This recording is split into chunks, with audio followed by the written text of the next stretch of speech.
Okay. Hello, everyone. Yay. Oh, guess who sent me?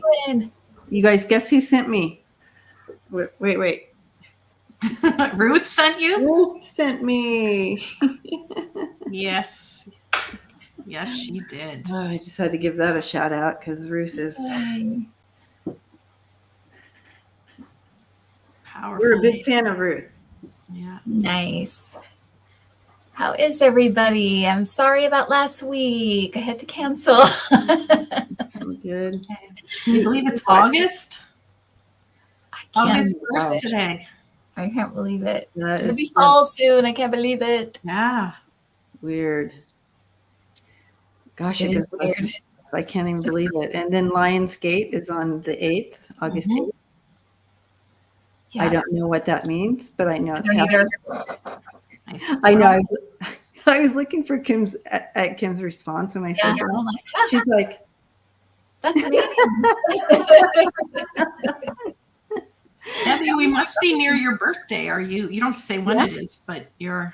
Yeah. My birthday mine. And Kim, are you a Virgo too? I'm the end of October. October? I'm end of October, yeah. Oh, it's funny. August, September, October. Here we are. Wow, look at us. Yeah, I'm a Leo. Virgo. And you're a Scorpio. Oh, you're Scorpio. Ooh. Yeah. Wait. Let me see what that means. Get the wheel of a Scorpio. Oh, there we go. Scorpio. Competitive. Just read the bad stuff about Scorpio. What? Already it's wrong, so. What? Made me laugh. That's why I was laughing. But you are courageous, determined, a little introverted, magnetic, mysterious. I'm very mysterious. Powerful. Probing. You're a good interviewer. That's perfect. Oh, I do like to ask questions. That's for sure. Possessive, resourceful, strong-willed. What the?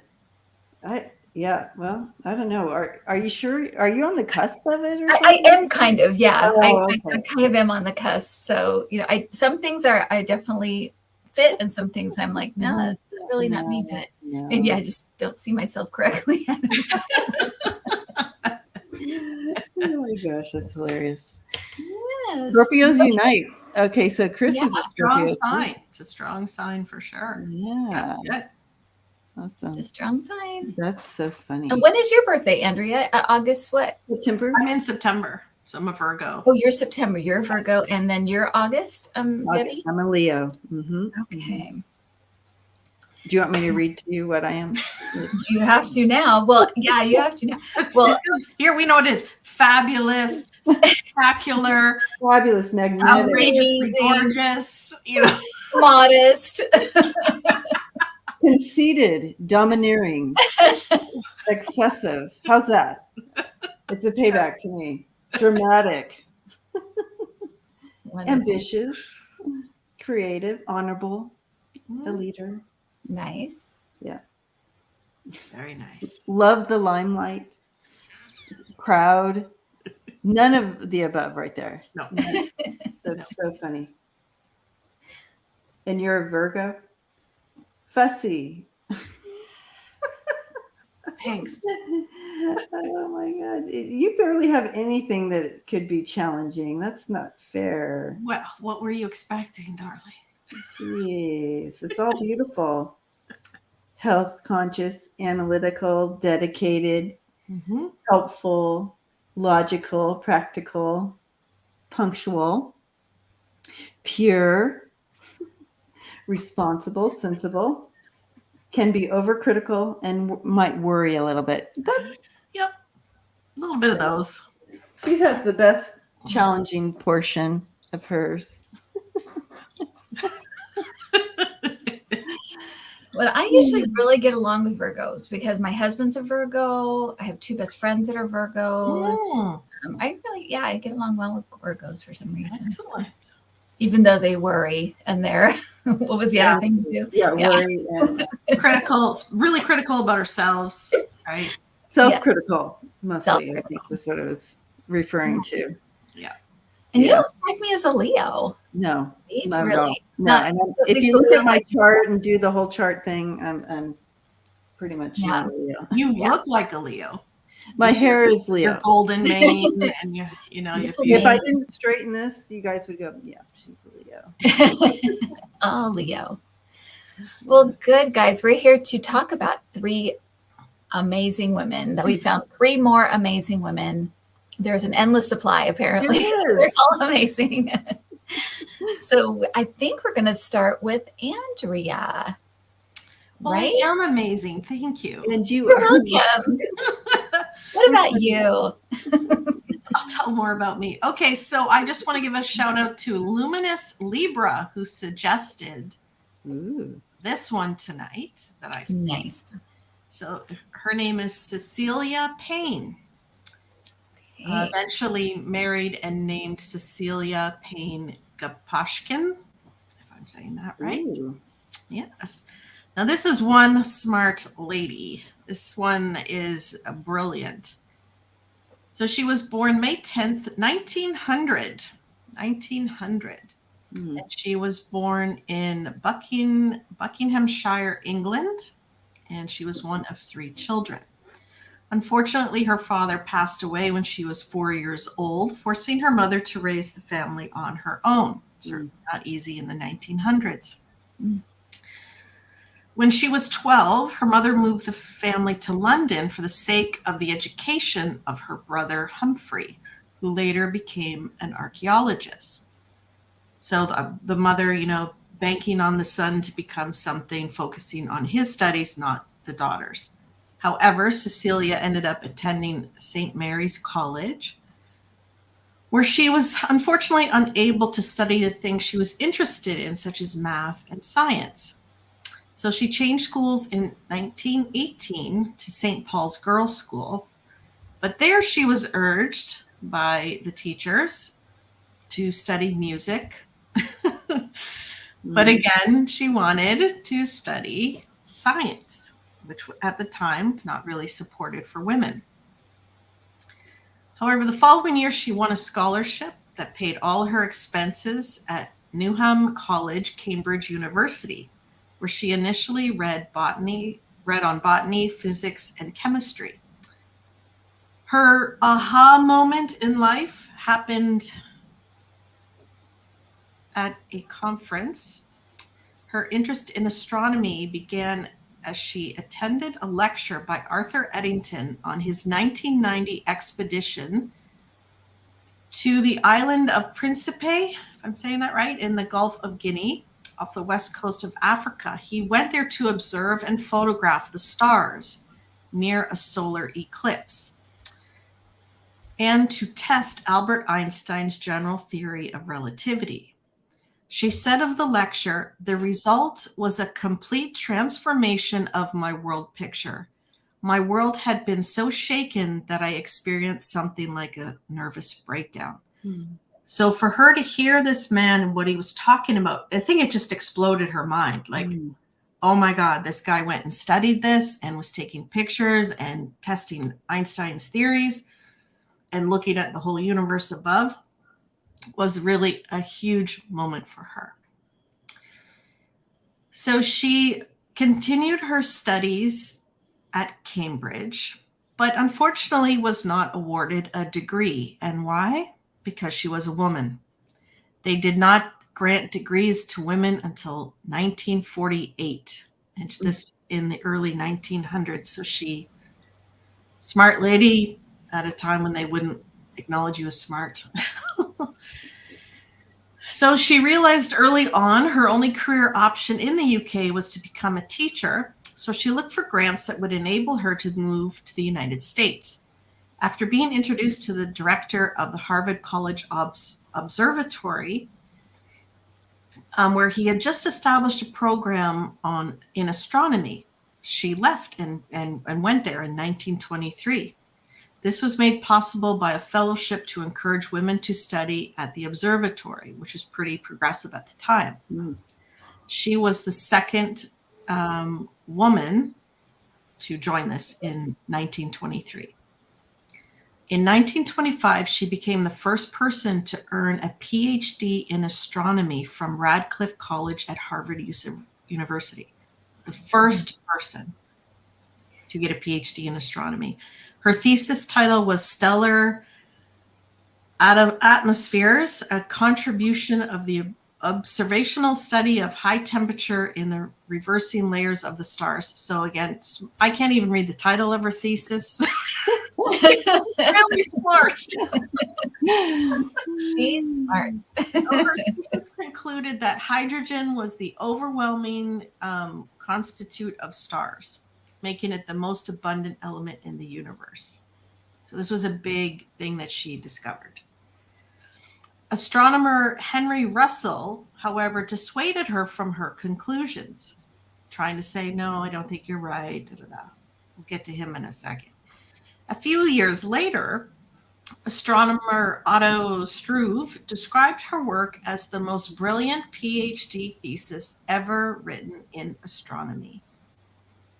Once that guy said that Russell dude comes back on the scene, and then he realizes she was correct, and he got the same answers as her when he did other studies, right? So paying attention to what she said now, because this guy said it was the most brilliant thing.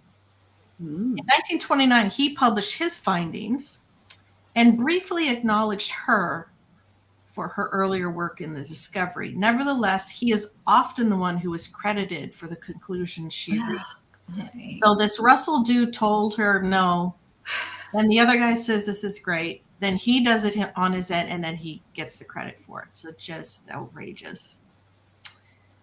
All right. After her doctorate, she studied stars of high luminosity to understand the structure of the Milky Way. I just love this lady. She made over 1.25 million observations with her assistants on the Milky Way. Wow. Then she, not finished there, she extended the studies to the Magellanic Clouds. Again, I don't even know what she's studying.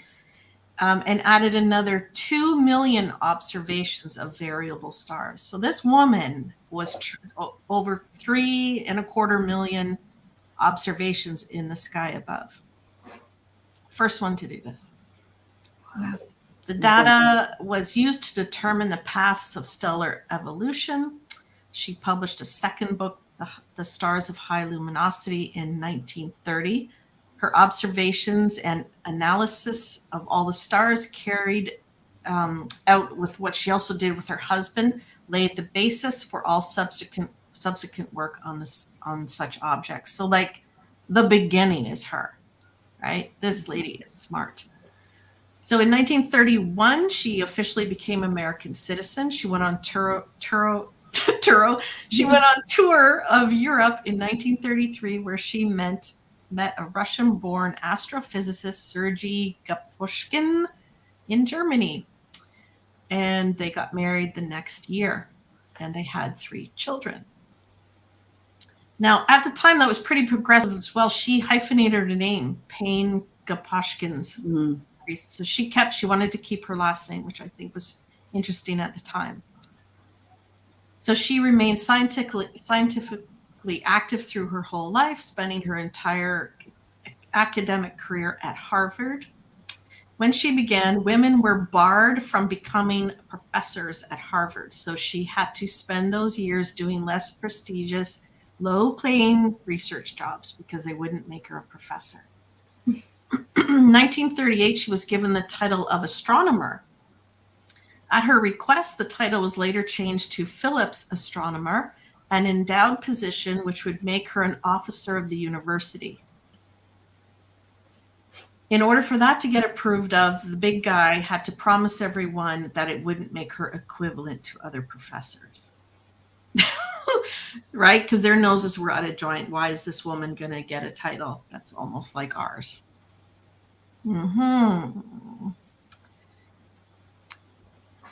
Unfortunately, her courses that she did end up teaching were not recorded in the Harvard University catalogs until 1945, probably because she was a woman.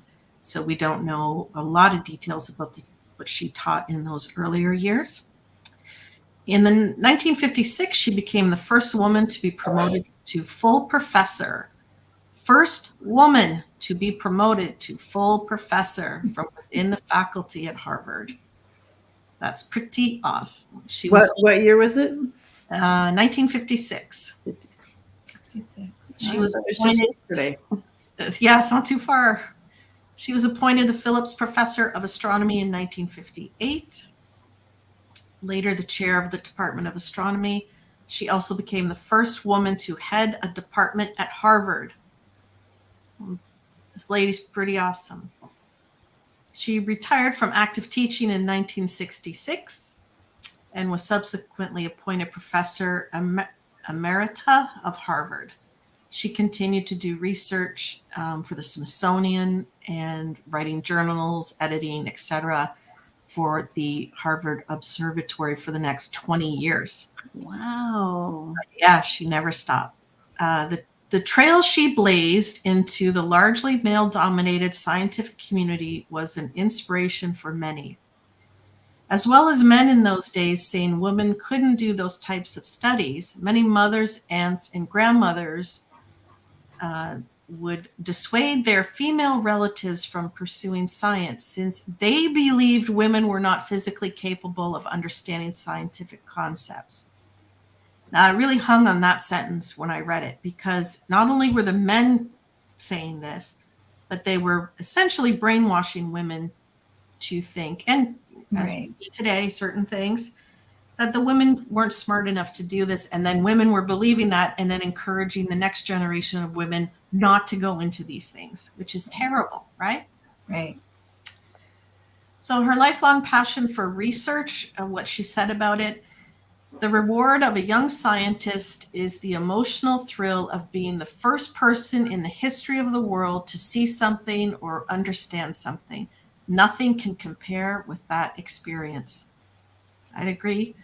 And the reward of the old scientist is the sense of having seen a vague sketch grow into a masterly landscape.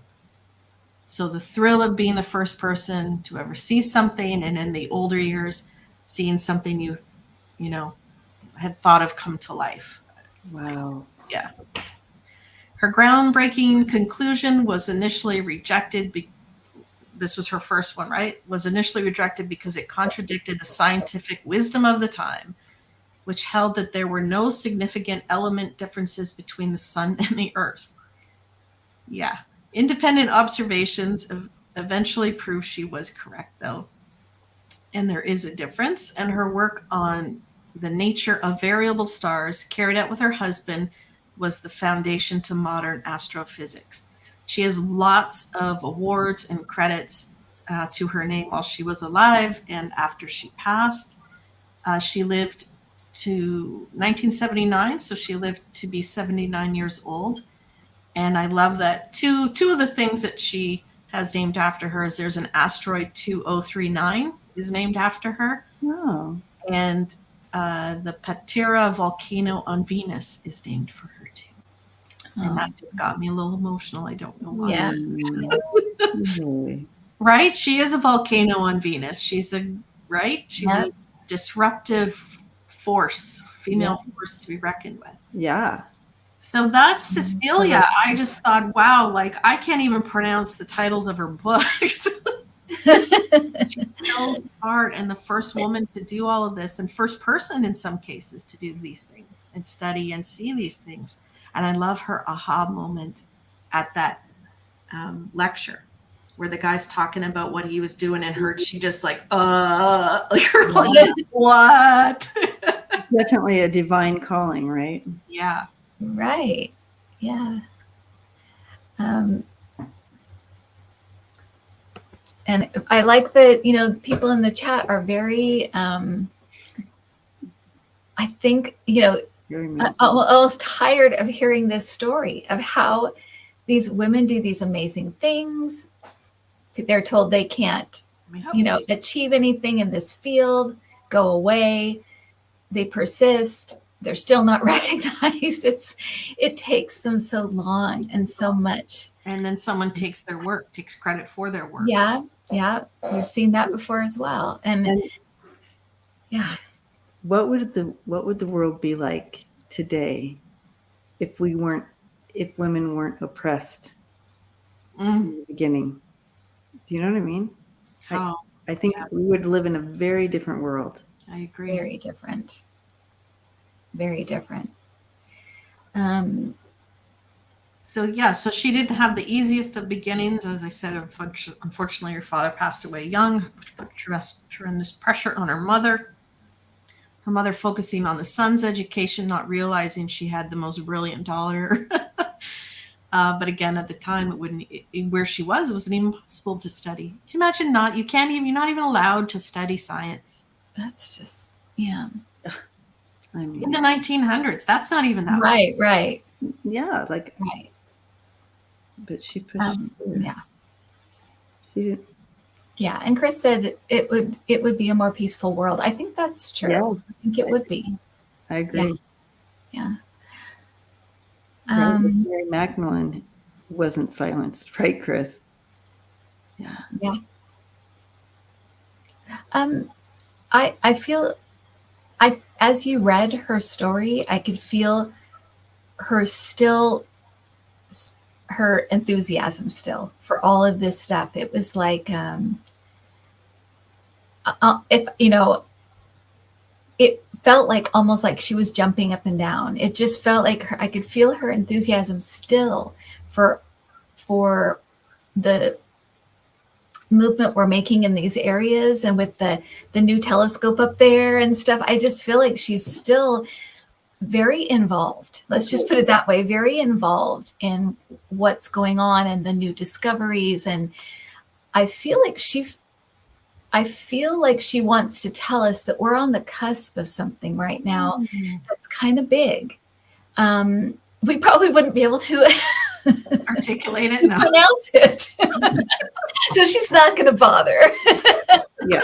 No, but I feel like she's kind of like, you guys are going to be here for something pretty amazing that has to do with the space and the constellation discoveries, basically. I got the chills on that. Very excited about that. Yeah. So that's what I'm getting from her, is like this is an exciting time, and we should be really, really happy that we're here to witness it. Things are about to unfold. That's how she's putting it. It's kind of like there's an unfolding happening, and we should be really excited that we're here for it. I mean, how do you even track 3.5 million things in the sky that she discovered? I mean, how excited, that's, what was it, or 3.25 million, whatever it is. She didn't have a computer. Right? And exactly. That's 3 million exciting jolts she got each time. Exactly. Right? And I was just telling Cassie that I can't keep track of all the nieces and nephews I have now. I can't even keep track of their names. That's amazing. How in the world does someone do something like that? Exactly. Astounding. Just astounding. And not even to allow her, the other guys being, well, we want to make sure she's not a professor, right? You're not calling her a professor, right? Right. Well, and we know a lot of this stuff is just about competition, right? Mm-hmm. We already have each other to compete with. We don't want to compete with women too. You need to stay over there and stay in your place, whatever. And I love, though, how these women are just like, no, I'm going to do what I do, and I'm just going to keep doing it. They're here to do that, so you're not going to stop it. What did you write? I'm writing down some of the messages she's giving me. Oh, good. I know how to forget things. Yes, please do. Please stay. That is exactly what you're saying. Exactly, I wrote down exactly what you're saying. So you're definitely channeling what she's saying. She's like, don't let a closed door or a no stop you, ladies. Yeah. Don't let a closed door or a no stop you. And it didn't stop her. She found her way. And look what she accomplished at the end. If she had given up and that first closed door. Yeah. Or Again. even to leave her country. She had to leave her country. Leave her country, leave everything that she knew. But her big message is that. Go ahead. No, her big message is don't let a closed door or a no stop you. And such confidence that she didn't even worry about it. She just let her work speak for itself. Such confidence in what she knew she knew, and she knew how to do. Just put her head down and got to work. And because certain women, myself, would be just outraged and might get hung up on that. But she just kept plowing ahead and let her work speak for itself. And what composure and what, She was passionate about it. And that helps, right? So she said, find your passion, follow your passion. Even now at my age, I'm still within what I do. I look for what I'm still passionate about doing, and go towards that direction, because that's what really, if you wake up every morning and you're passionate about something, doesn't that, it gives you a little extra spark. It gets you excited about life. Yeah. So she's saying she found her passion, and that drove her. That got her up in the morning, even when there were closed doors or no's. Yeah. Chris Wickens is asking, was she guided by ETs or anything? Oh, that's what I was wondering too earlier. I didn't ask. I'm getting a yes on that. I don't think she knew that, but she was definitely, there was some higher guiding in her case. And I almost wonder if she's what she say that you said something's gonna exciting be happening soon. I wonder if it's ET related. I was getting the same thing, and she is she's kind of like they have a real place in spreading around the information we need to know, and we might call it just inspiration or a stroke of genius, that kind of thing. But they're helping us along, particularly in these areas, medicine, astronomy, things like that, kind of pushing us along and helping these holding our little hands, trying to get us to, move into the future and have all this great knowledge. And they're definitely involved. They're definitely part of spreading around the information. She's saying that her eyes were on the sky all the time, constant. She saw a lot of very, very interesting things. So I feel like she's given a smile. And so I feel like she saw a lot of things in the sky, but it wasn't I don't know the words here, but it wasn't the cross she was going to bear, because she already had enough on her plate as far as, being respected in the science that she was. And it wasn't really important. The important was bringing the science and all the other things that she was bringing to the table. So it wasn't something that she was going to fly her flag on, right? But she's absolutely saying yes, yes, and yes. And and getting the word distraction, because she thinks that it would have been a distraction from the if she said there's ETs and UFOs, they would have, she knows what would have. Right. Yeah. The world was not ready. No. You saw what happened in 1948. So yeah, the world was not ready for what she was seeing. I also feel there's a reason why it was her that I just like painting the sky. She could see it and figure out what the science of it was. Mm-hmm. And I think it's because, it was through a woman's eyes. She was able to see this in a way that obviously others hadn't. The other men studying it hadn't seen it. She figured it out. What was the main ingredient in the universe? What are these things made of? There's something about, I'm feeling that it was through the woman's eye that was able to see this. Mm-hmm. Oh. Very good. Oh. No ego involved. I don't know. Can you feel something like that? That's Yes. sense. I don't know if I have the words for it. Yes. Yeah. A different kind of curiosity. I think that, I think you're right. And I do think you hit on something, Andrea, about the ego kind of being not involved. Not wanting to best anybody. Yeah, it wasn't about her bragging rights. Right. It was right. what's the answer? Oh my gosh. I'm getting the you guys. Mhm. Oh my gosh. She just getting the same thing. showed me a refrigerator and a man standing in front of the refrigerator looking for the ketchup. Okay.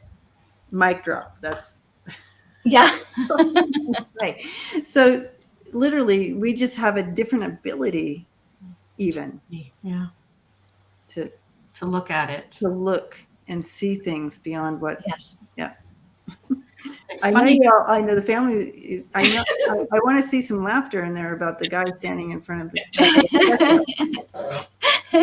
So the card I got Right for her, here. it's the sun, the moon, the stars in balance, and the decision. Now that I'm looking at it as we're saying this, she could take a very balanced approach at looking at the sky and making her decisions and her math. It wasn't, again, like we said, about the ego or being the best or having the most. It was just, and it almost feels organic between her and the universe, this connected. She felt very connected to the universe. Yeah. Woo! Woo, woo, woo. Love it. I got some laughter off. Cecilia got some laughter off of that. But yeah.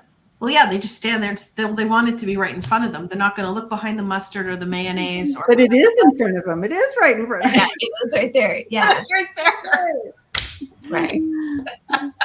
Right. And I think you're right. There's and she had an appreciation and a love for the, what's out there. Mm-hmm. And I think that in men, at least maybe during that time, it's always about kind of conquering it, conquering it, figuring it out and making it kind of less than. And I think she really had a respect for the vastness and the majesty of it. And so I think you're right. She just explored it in a different way and got different answers and different, realize different things. And that's why you need both men and women doing these things, right? Yes. Yes. She is all up in this conversation with us. Yes. They complement one another, but you can't just push one out and say, no, we'll take it from here. You go sit down. We need both. Or we're not going to understand it all ever. Work together. Yeah. Yeah. Awesome. Cecilia, man. Yeah, she's amazing. And again, go ahead. Her vibration is high. Yes. Excited. Yep. And that aha moment she had, if you have one of those, not everyone has them, but sometimes you have them, or maybe a little bit smaller than hers, write it down. Write down how you felt at that time and all of that stuff. And don't let it go. Don't let go of that aha moment that makes your whole body shake with excitement about something to study or learn or share or whatever it is. Yes. Yeah, she really just forged through. I right on. So thank you, Luminous Libra, for this suggestion. Yeah, so much. Good suggestion. Yeah, great suggestion. Yes. Nice to meet you, Cecilia. Yes. Thank you, Cecilia. Thank you. Okay, so I think I'm next. So let me get my notes on this lovely lady. Very different ladies, but still amazing in their own right for different reasons, having to withstand certain circumstances. So my choice is Princess Margaret of Snowdon. And let me get her little thing up here so you can see her. She's the sister of the Queen. She was born August 21st, 1930, in Glamis Castle in the United Kingdom. She was the younger daughter of King George VI and Queen Elizabeth, and the only sibling of Queen Elizabeth II. She spent most of her childhood with her parents and sister, but her life changed dramatically at the age of 6 when her uncle, King Edward VIII, famously abdicated the throne and to marry the divorcee Wallis Simpson. Margaret's father became king, and her sister became the heir presumptive.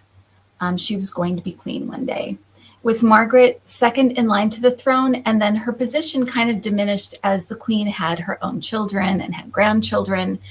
But from the 1950s onward, Margaret became one of the world's most celebrated socialites, and she was famed for her glamorous lifestyle, as you can see, with her tiaras and her beautiful dresses.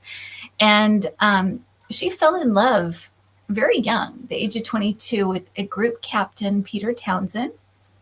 And if you watch The Crown, you've seen these episodes where she falls in love with this dashing man, but he was a lot older than her and was divorced.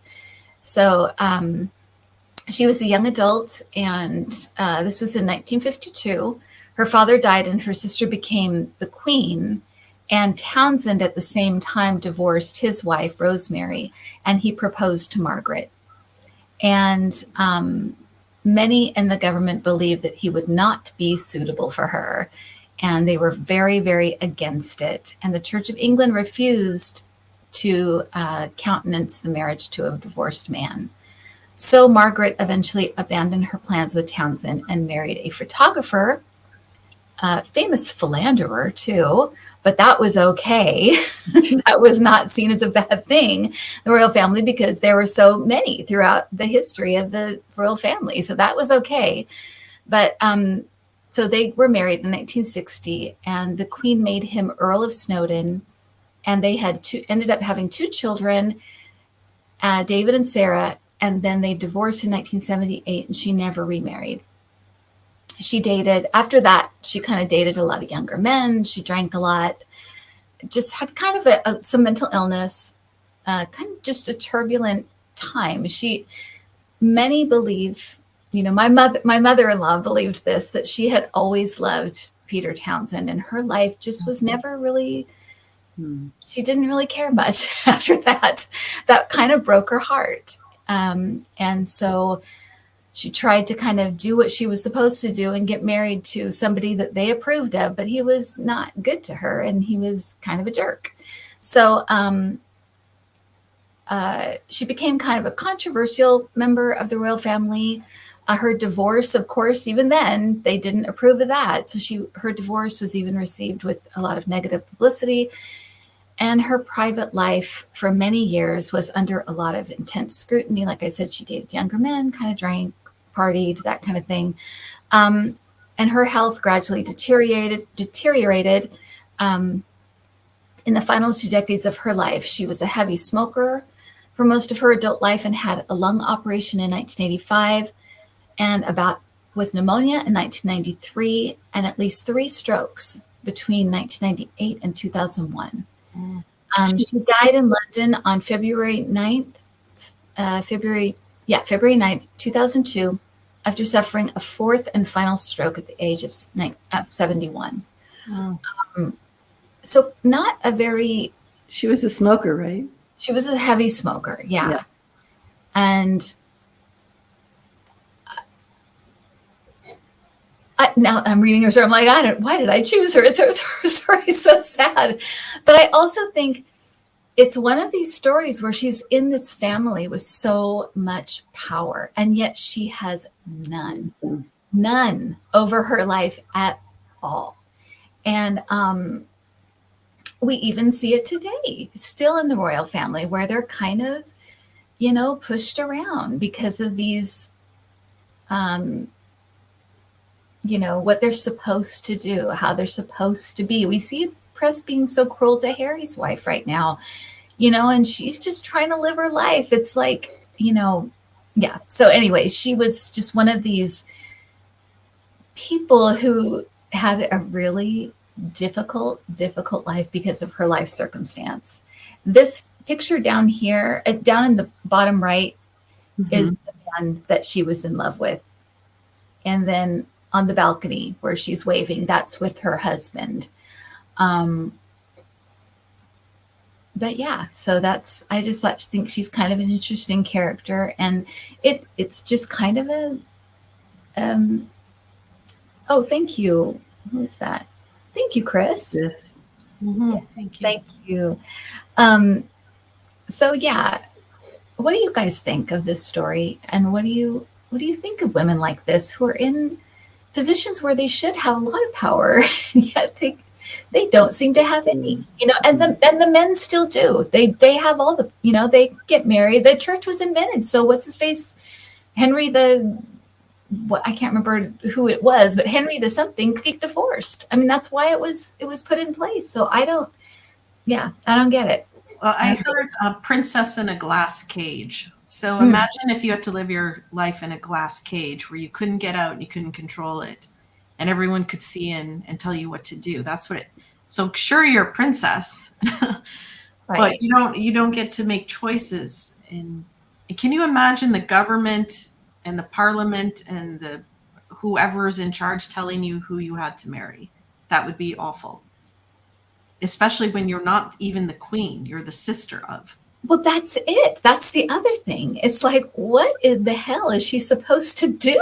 It's like, yeah, she doesn't have any of that kind of, the duties of the queen, right? She's kind of just adrift in a lot of ways. And I still, even when I was looking at this story, and she came to me a couple times when we were watching The Crown, and I could feel her sorrow. I could feel her sorrow still for this just one thing that she wanted to do, that she'd asked permission for, and she still couldn't do.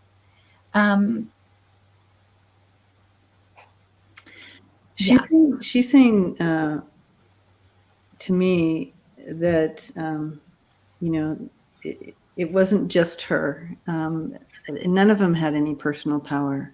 It was all run by duty, and so yeah, hers is more tragic, we feel, because we can she's relatable, she said, right, where the queen's not relatable, so we kind of put her over here. And she said just the same, it's the same, neither one of us had personal power. I think what she's bringing in here, and I have emotions, strong emotions with it that she's bringing in here, that please do not, don't blame my sister for any of my, it was none of us had our personal power. It was all, it's all ran by duty, and like that. And she feels a lot, she feels a lot since this movie, that a lot, whatever movie, I don't know, show or movie or something that we're talking about here, paints her sister poorly, and that hurts her, because she said we were both in the same prison, and neither one of us had a say. In fact, she feels her heart goes to her sister, like her sister has it worse. I think they really did care about each other as sisters. Yeah. I think so too. I think you're right. I think you're right about that, Eddie. Look at the card I got for her, surrender, and it's a princess. Oh Princess. my gosh. So having Yeah. to surrender Yeah. his lifestyle.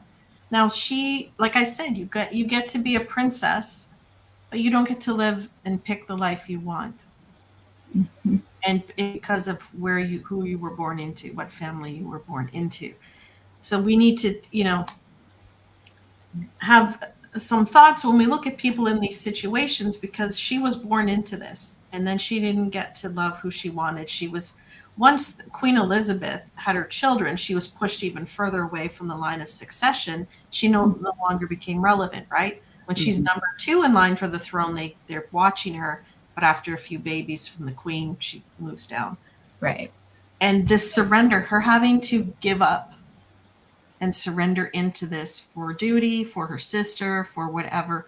But I feel that heavy longing and sadness for the life she could have had if she was able to make her own choices. And that just hearing, like, be grateful for the choices you can make, the freedoms that you have. We all think being a princess would be wonderful and all that, but it's not if you're trapped. It's Right. true. It's a trap. Right. She says she's excited for the shift, and I don't know what she means by that, but something's happening, and she's excited for the shift. So, Interesting. Or if it's the shift in the monarchy. Yeah. Right. The rules. There's something changing in regards to how that all plays out. Okay. And whoa. Yeah, she's like, we can't say much more about that, but there is a shift, and she's excited about that change.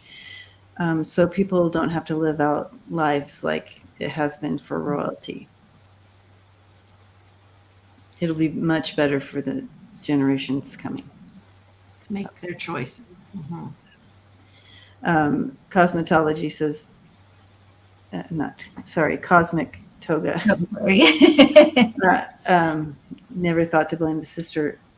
Yeah. She's showing me something to do with something on TV, because I'm seeing a TV here. She's showing me something on TV in regards how it paints her sister in regards to Margaret's life. So I don't know. I don't know much about this. Is definitely not in my wheelhouse at all. Right. So I'm just bringing what she's saying. So it's something to do with the TV and how it paints her sister.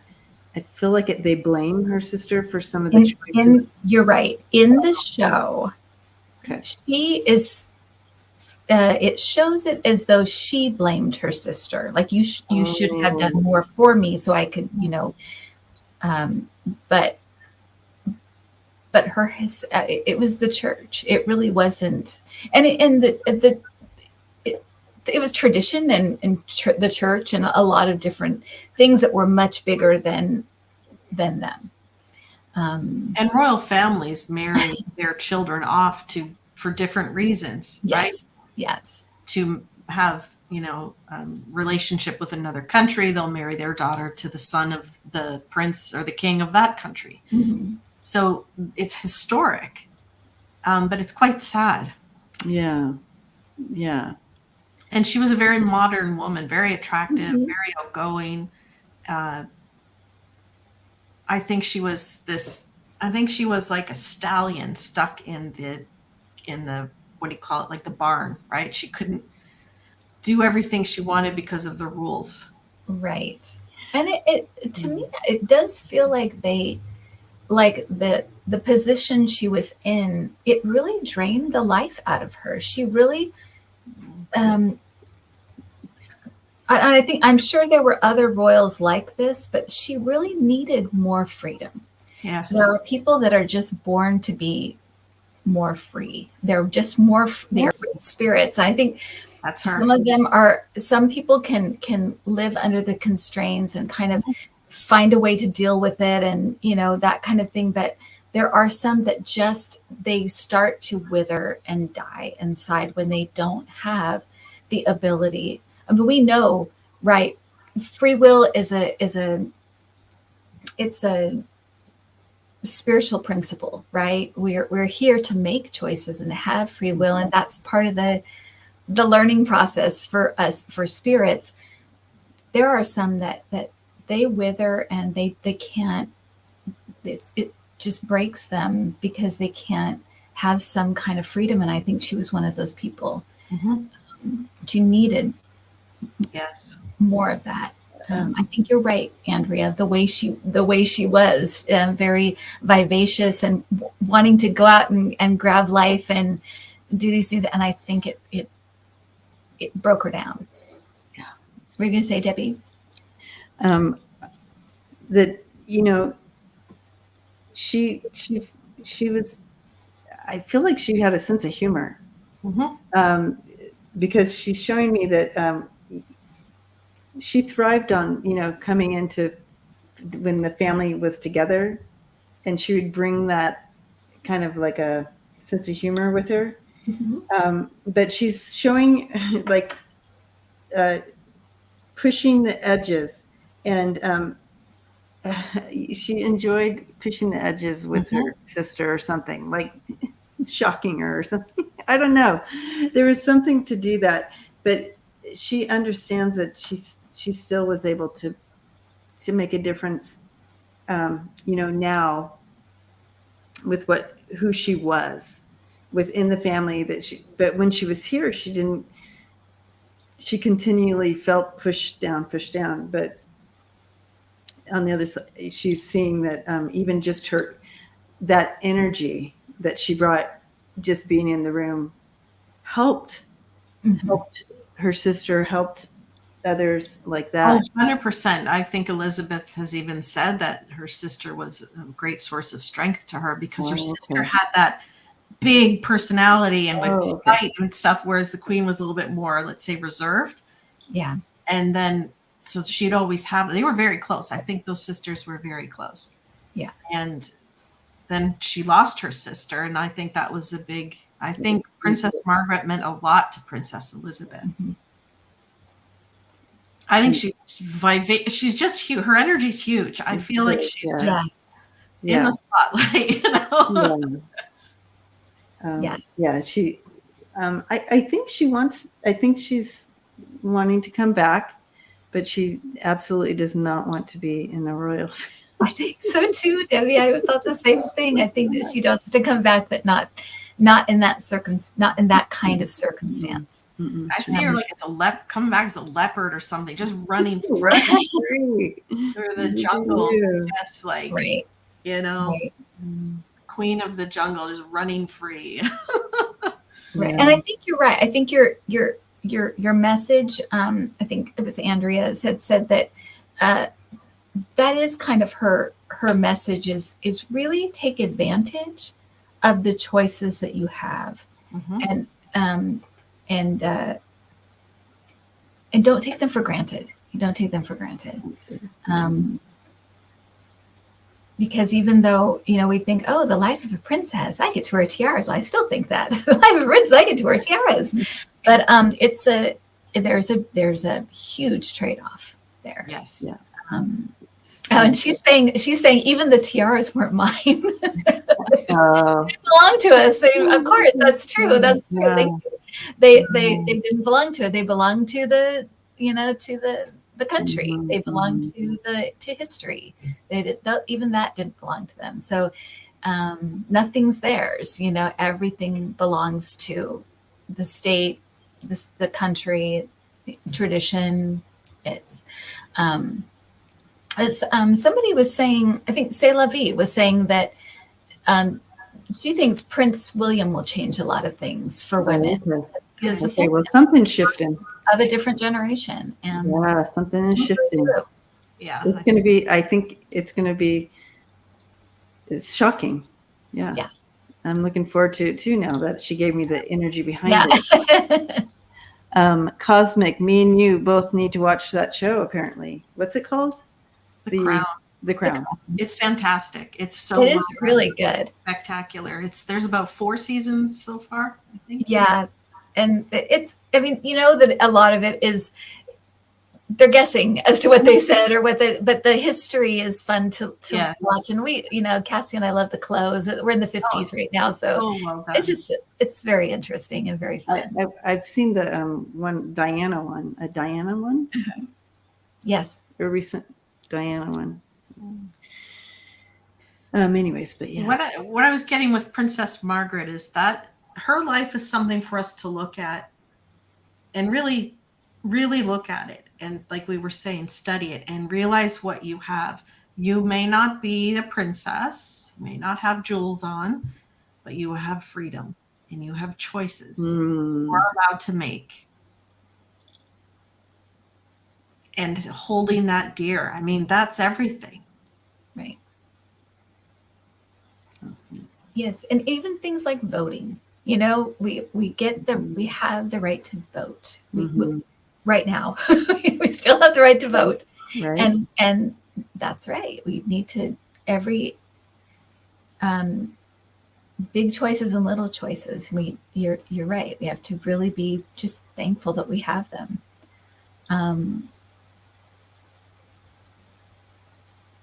Yeah, because she's saying every little thing was decided for her. Particularly if it was out in public, it's like every little thing was decided for her. She didn't have that freedom to do and say and wear and what she wanted to. So yeah, even the little choices, be grateful for them. Yeah, the type of person. She said, celebrate every choice you get to make. Yeah. Ooh, I feel empowered. Yeah, have some fun. Yeah. Great. Well, she's thank got you. A great spirit too. She's great. She's great. She really does. She doesn't. She'd be fun to hang out with. Yeah. I think there's still some looking at that life does make her sad, but I don't feel like she is sad. She's not a sad. She's a very joyful, vivacious spirit. There's that sadness about the life she could have had in a sense, but she's still this gigantic personality. Yeah. Yeah. Kelly says, imagine what a queen she would have been. It would have been a whole different world. Exactly. Well, Debbie, you are. I'm next. So thank you, Princess Margaret. Not least. Margaret. Thank you so much, Princess Margaret. All right, Debbie, who you got? I have Elizabeth Cochran, aka Nellie Bly. And oops, okay. You sure do. There she is. Yay. All right. There she is, Nellie Bly. So she was born Elizabeth Cochran. She was born May 5th, 1864, in Cochran's Mill, Pennsylvania. The town was founded by her father, Judge Michael Cochran. Elizabeth had 14 siblings. Her father had 10 children from his first marriage and 5 children from his second marriage to Elizabeth's mother, Mary Jane Kennedy. Michael Cochran's rise from mill worker to mill owner to judge meant his family lived very comfortably. Unfortunately, he died when Elizabeth was only 6 years old, and his fortune was divided among his many children, leaving Elizabeth's mother and her children with a small fraction of wealth they once enjoyed. Elizabeth's mother soon remarried, but quickly divorced her second husband because of abuse and relocated the family to Pittsburgh. Well, there's some powerful empowerment there at that time to do that. Elizabeth knew that she would need to support herself financially.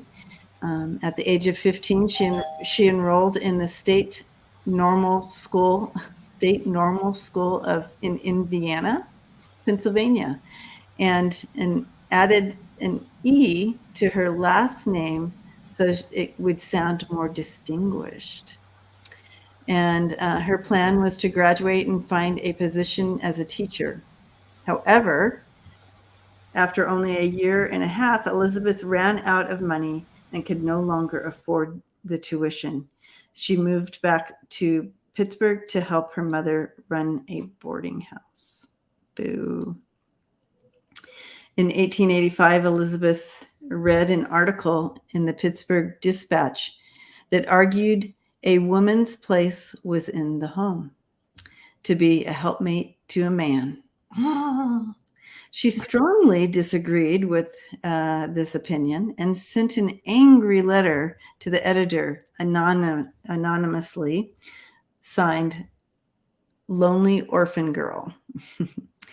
The newspaper's editor, George A. Madden, was so impressed with the letter that he published a note asking the Lonely Orphan Girl to reveal her name. And Elizabeth marched into the Dispatch offices and introduced herself. Madden immediately offered her a job as a columnist. Shortly after her first article was published, Elizabeth changed her pseudonym from Lonely Orphan Girl to Nellie Bly, after a popular song of the time. Elizabeth positioned herself as an investigative reporter. She went undercover at a factory where she experienced unsafe working conditions, poor wages, and long hours. Her honest reporting about the horrors of workers' lives attracted negative attention from local factory owners. Elizabeth's boss did not want to anger Pittsburgh's elite and quickly reassigned her as a society columnist. Oh my goodness. To escape writing about women's issues and on the society page, Elizabeth volunteered to travel to Mexico. She lived there as an international correspondent for the Dispatch for 6 months. When she returned, she was again assigned to the society page and promptly quit in protest. Yeah, she did. Elizabeth hoped the massive newspaper industry of New York City would be more open-minded to a female journalist and left Pittsburgh. Although several newspapers turned down her application because she was a woman, she was eventually given the opportunity to write for Joseph Pulitzer New York World. In her first act of stunt journalism for the World, Elizabeth pretended to be mentally ill and arranged to be a patient at New York's insane asylum for the poor, Blackwell's Island. For 10 days, Elizabeth experienced the physical and mental abuses suffered by patients. Elizabeth's report about Blackwell's Island earned her a permanent position as an investigative journalist for the World. She published her articles in a book titled 10 Days in a Madhouse. In it, she explained that New York City invested more money into the care for the mentally ill after her articles were published. She was satisfied to know that her work led to change. Can you imagine? Wow. Activist journalists like Elizabeth, commonly known as muckrakers, were an important part of reform movements. Yay, Elizabeth. Elizabeth's investigations brought attention to inequalities, and often motivated others to take action. She uncovered the abuse of women by male police officers, identified an employment agency that was stealing from immigrants, and exposed corrupt politicians. She also interviewed influential and controversial figures, including Emma Goldman in 1893. The most famous of Elizabeth's stunts was her successful 72-day trip around the world in 1889, for which she had two goals. First, she wanted to beat the record set in the popular fiction world tour from Jules Verne's Around the World in 80 Days. Mhm. Second, she wanted to prove that women were capable of traveling just as well as, if not better, than men. Elizabeth traveled light, taking only the dress she wore, a cape, and a small traveler's bag. Can you imagine? She challenged the stereotypical assumptions that women could not travel without many suitcases, outfit changes, and vanity items. Her world tour made her a celebrity. After her return, she toured the country as a lecturer. Her image was used on everything from playing cards to board games. She recounted her adventures in her final book, Around the World in 72 Days. In 1895, Elizabeth retired from writing and married Robert Livingston Seaman. Robert was a millionaire who owned the ironclad manufacturing company and the American Steel Barrel Company. When Robert died in 1904, Elizabeth briefly took over as president of his companies.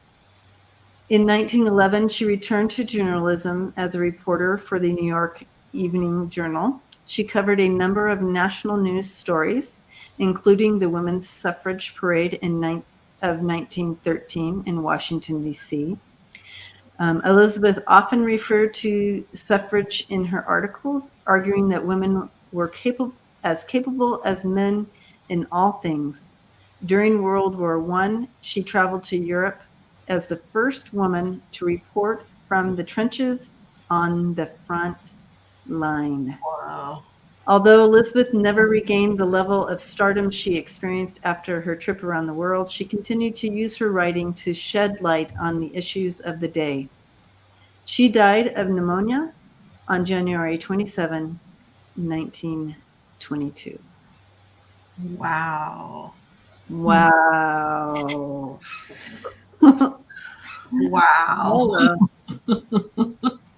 Wow. Nellie Bly.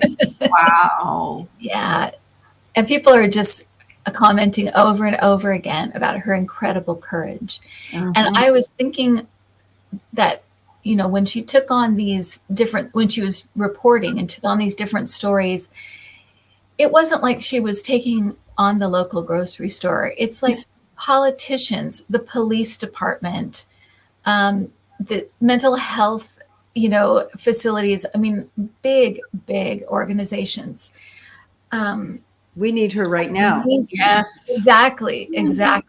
Where are the Nellie Bly? We do have some great reporters, we really do, Yeah, but we do. that kind of investigative, like undercover investigative reporting, unbelievable. She's amazing. And then traveling the world.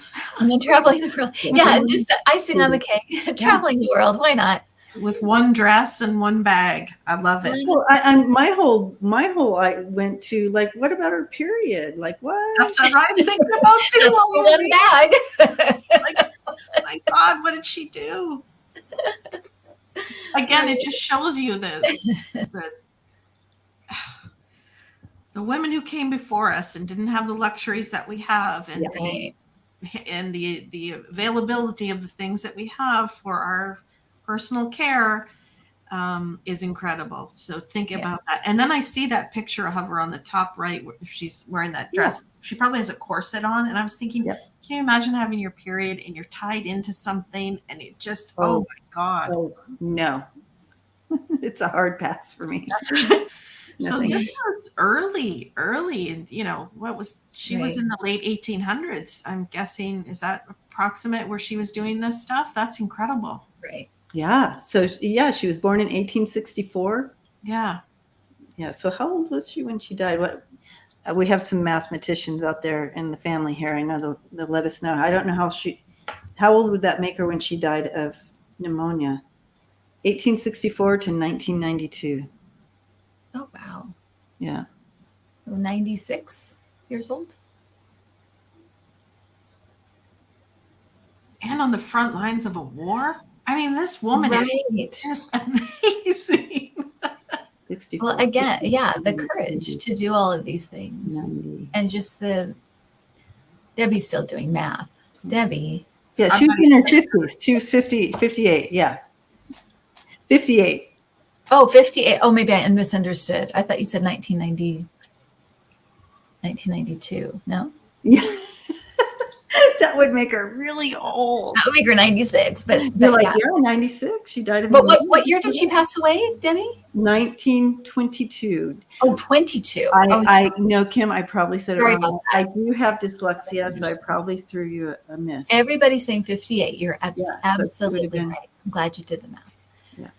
But what an amazing. And that she would have these ideas at those time. Okay, I'm going to go undercover at a mental facility. I'm going to go to the front lines of the war. I'm going to get involved in politics and see what's going on. I mean, she's incredible. At that time, are you kidding me? Fuck Connie. See, Connie heard 1992 too. Okay. It was me, Kim. It wasn't you. And she, I feel like she's like, I had more up my sleeve. She had more she wanted to do. Well, yeah, she's already back. She's already back. Yeah. Yeah, she didn't waste any time. That does not surprise me at all, because she's like, I had more up my sleeve. Yeah. She currently alive. Oh, yeah. Yep. She's also saying she enjoyed danger. She liked kind of being in the she liked the risk. She liked risk and the risk involved in all of these things. She enjoyed that. There was a real, she felt alive, is what she's saying, in that that risk taking that really made her feel like she was living. I guess. She enjoyed it. Yeah. So I asked the pendulum if she's back. I got yes. It said, man, nope. She came back as a woman. Love it. And the card I got for her is amazing. It says self-love and it says self-worth. And I feel like she had her cake and she ate it too. She had everything. She did everything she wanted to do because she had the self-worth and the confidence, and she loved herself. And I feel like she loved life. She loved to explore things and unravel mysteries and see. I mean, which one of us would go travel the world in 72 days in the modern era? I wouldn't even do that now, right? With one suitcase? No. One suitcase, no makeup. One suitcase and one dress. So again, remember how far self-love and self-worth can take you. Just remember that. Just remember how far it'll take you. Not doubting yourself, not criticizing yourself, believing in yourself. Oh my God, I feel like jumping out of my chair. This woman is so awesome. I know. Whew. And then I'm getting Cecilia saw the sky, Nellie saw the earth, and Margaret was trapped in the cage. She had the world at her feet, but she couldn't do, you know what I mean? She was, but isn't that interesting that we're getting all three layers? Yes. Yes. All different views of the world.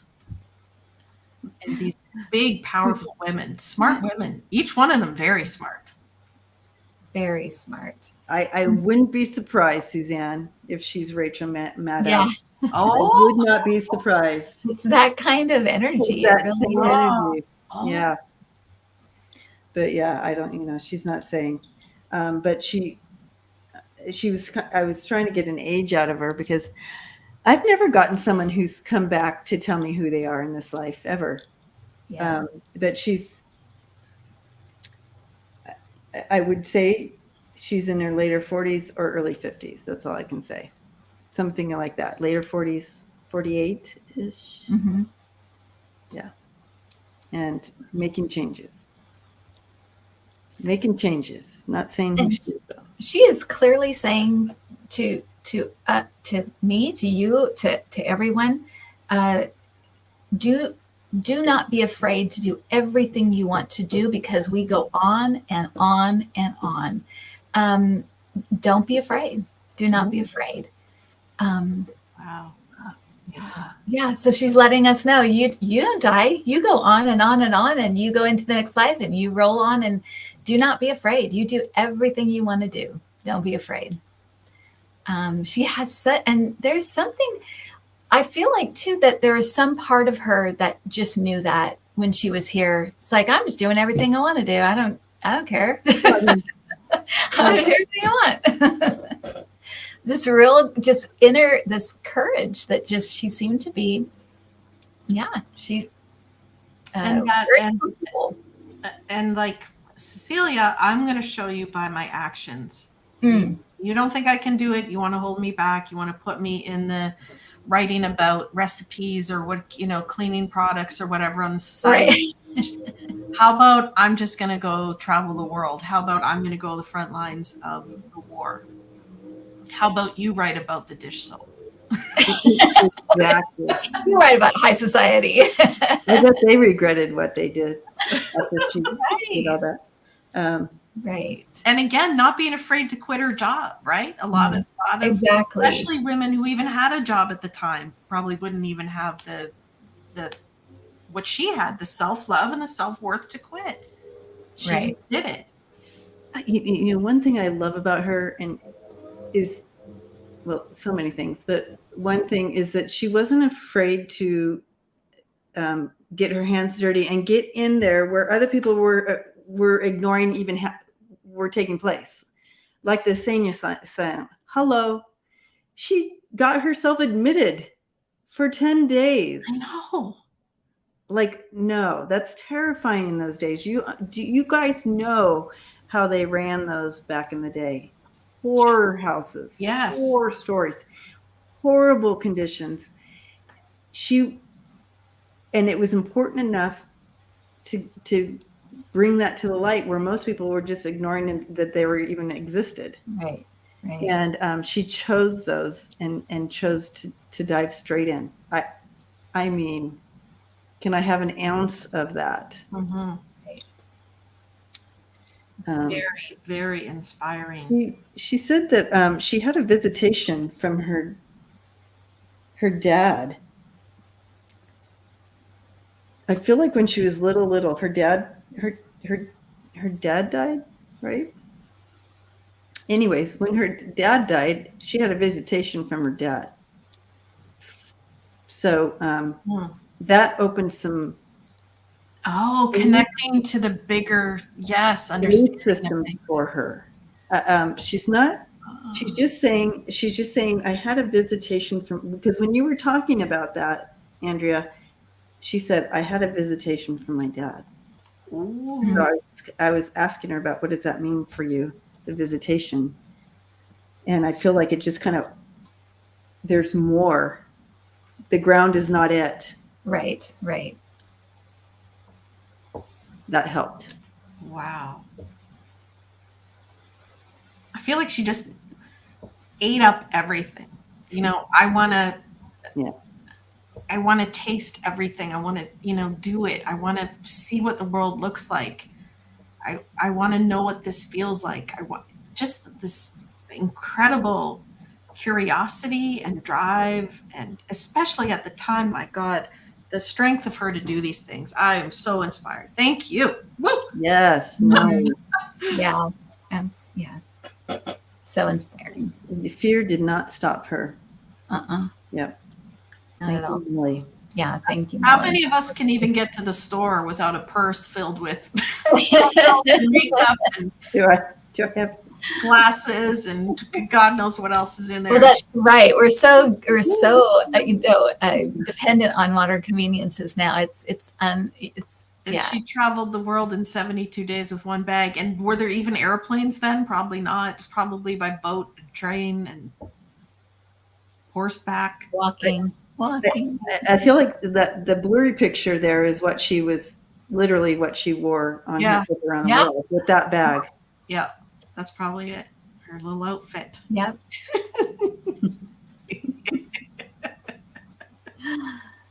Ladies, Could we do it? Could we? A little bag? Oh my gosh.